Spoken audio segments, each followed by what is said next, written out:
माणसाने माणसाशी माणसासम वागणे.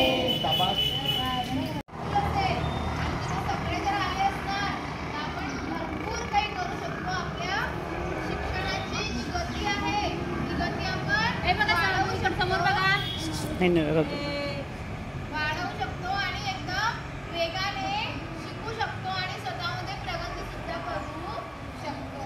म्हणून काय करायचं आता? शाळेमध्ये येताना एकट्याने यायचं का? काय करायचं? आपल्या घराच्या आजूबाजूला जेवढे राहतात. नमस्कार, मी शकुंतला गोपीनाथ राणे प्राथमिक विद्या मंदिर शाळेतील उपशिक्षक निलेश मोरे. आणि आमच्याकडे आज नव्यानंच आज संपूर्ण महाराष्ट्रभर 15 जून अतिशय उत्साहात साजरे होते. आमच्या शाळेत सुद्धा लहानशी चिमुकली मुलं सकाळपासून शाळेत उपस्थित झालेली आहे. आणि त्यातल्या त्यात आपली जी शाळा आहे सर, आपल्या शाळेत आनंदाची बाब आमच्यासाठी आणखी अशी की आमच्या परिसरात, आमच्या ज्या परिसरात मोठ्या मोठ्या बिल्डिंग्स जे बिल्डर लोक बांधत असतात त्यांच्या बिल्डिंगच्या खाली वॉचमन असतात. ज्या मुलांचे आईवडील सकाळपासून कामाला बाहेर निघून जातात, अशा पोरांना आपण सकाळी त्या वस्तीवर जाऊन त्यांच्या घरी जाऊन त्यांना स्वतःच्या गाड्यांमध्ये घेऊन त्यांना शाळेत आणतो आणि त्यांना वर्षभर सातत्याने शैक्षणिक प्रवाहात ठेवण्याचा कार्यक्रम आपण राबवत असतो.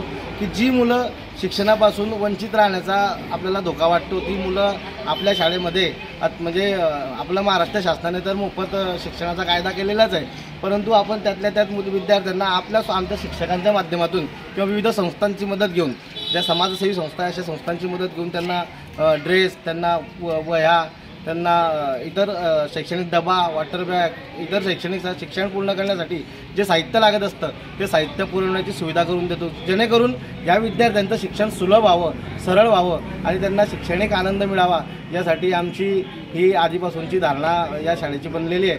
आणि आदरणीय आमचे संस्थाध्यक्ष ज्यांनी या शाळेची सुरुवात केली, आदरणीय गोपीनाथ काळू राणे, ज्यांना आम्ही आमचे बापू म्हणतो, बापूंचीच पहिल्यापासून मुळात ही संकल्पना होती की गरिबांसाठीची शाळा, गरिबांना शिक्षणासाठी मोफत शिक्षण मिळावं यासाठीच या शाळेची 1989 सालापासून स्थापना झाली. आणि आपण हिचं फलित आपल्या समोर आज आपल्या न्यूज चॅनलच्या माध्यमातून आदरणीय दादा आमच्या शाळेत आलेले आहेत, ते आपल्याला दाखवत आहेत. धन्यवाद.